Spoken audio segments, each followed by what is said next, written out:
ఈసారి 2024 ఎన్నికల్లో సుమారు 10 లక్షల పైచిలకు యువ ఓటర్లు వారు తమ ఓటు హక్కు వినియోగించుకోవడానికి వారి పేర్లను అయితే నమోదు చేసుకోవడం జరిగింది. అయితే వారందరితో ఒకసారి మాట్లాడే ప్రయత్నం అయితే చేద్దాం. అంటే ఏంటి, అంటే ఎందుకు ఓటేస్తున్నారు, ఈసారి ఫస్ట్ ఓటు వేయడం వారికి ఎలాంటి అనుభూతిని ఇస్తుందనే దాని గురించి కూడా తెలుసుకునే ప్రయత్నం చేద్దాం. మీరు ఫస్ట్ టైం ఓటేస్తున్నారా, సెకండ్ టైం? అంటే మీరు ఇప్పుడు ఓటు వేయడానికి ఎక్కడి నుంచి చూద్దామా? వైజాగ్ నుంచి వచ్చారు. మీకు ఓటేస్తున్నారు కదా, మీ ఫీలింగ్? ఫ్యూచర్ కోసం ఇస్తాము. మనతో పాటు చెప్తా ఉన్నారు, వాళ్ళ ఫ్యూచర్ కోసమే మేము ఓటు వేయడానికి వైజాగ్ నుంచి, వారి కాలేజీ నుంచి కూడా ఓటు వేయడానికి వైజాగ్ నుంచి వచ్చారని చెప్తున్నారు. మీరు ఎక్కడి నుంచి వచ్చారు, ఏం చదువుతున్నారు? Software engineer. బెంగళూరు నుంచి ఇంత ప్రయాసం అంటే కష్టపడి వచ్చారు. అంటే యాక్చువల్గా బస్ సర్వీసు అదంతా కూడా ప్రీమియం సర్వీస్ అయిపోయింది. అంటే మీరు ఎందుకు ఓటు వేయాలనుకుంటున్నారు, ఏంటి?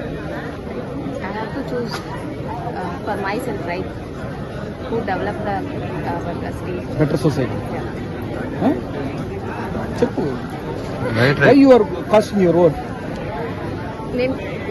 నేను ఓట్ చేస్తేనే నేను క్వశ్చన్ చేయగలను కదా వాళ్ళని.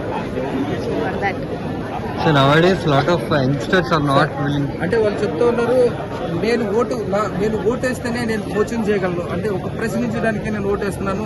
అంటే నా రాష్ట్రం డెవలప్మెంట్ వీటన్నిటికీ సంబంధించి కూడా నేను ప్రశ్నించాలంటే నేను క్వశ్చన్ చేయాలి. అదే కారణంతో నేను ఓటు వేస్తున్నాను కూడా మనతో చెప్తా ఉన్నారు.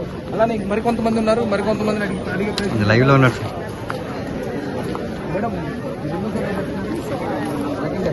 ఎక్కడి నుంచి వచ్చారు ఓటు వేయడం? హైదరాబాద్. ఓటు వేయడం ఎలా అనిపిస్తుంది?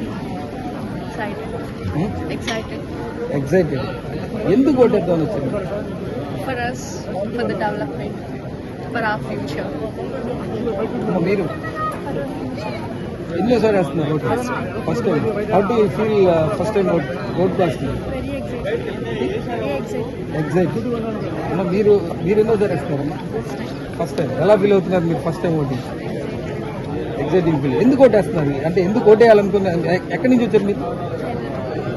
ఎందుకు ఓటేయాలని మీరు అంటే యాక్చువల్గా బస్సులు ప్రీమియం అయిపోయినాయి, ఛార్జెస్ పెరిగిపోయినాయి, కానీ మీరు ఓటు వేయడానికి వచ్చారు. అసలు ఏంటి మీ ఫీలింగ్, ఎలా ఉంది, ఎందుకు ఓటు వేయడానికి వచ్చారు?